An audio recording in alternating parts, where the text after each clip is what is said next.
How to fix Face ID not working on iPhone after iOS 26 update. So the solution 1 is the simplest and often the most effective. Perform a forced restart. Don't worry, it's a simple restart. To do a forced restart, you need to quickly press and release the volume up button, then volume down button, then finally press and hold the power button until the Apple logo appears on your screen. And let your iPhone restart.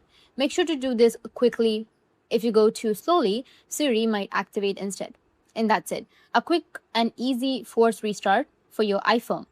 This process helps fix any minor glitches or bugs that might be causing your problems. Now, the second solution is to reset all of your settings. To do that, you need to open up your settings application. From there, make sure that you're on your main settings page. Now here you need to scroll down a bit, go with general, then scroll all the way to the down and then tap on transfer reset iPhone. Tap on reset and then reset all of your settings. It will reset your system settings like Wi-Fi, Bluetooth and Face ID configuration. Or the third solution is to clean the true depth camera area. This is the notch or dynamic island at the top of your iPhone screen. Dirt or even a screen protector covering the sensor can prevent Face ID. So gently wipe the area with a clean microfiber cloth and try again. Our solution 4 is to reset your Face ID.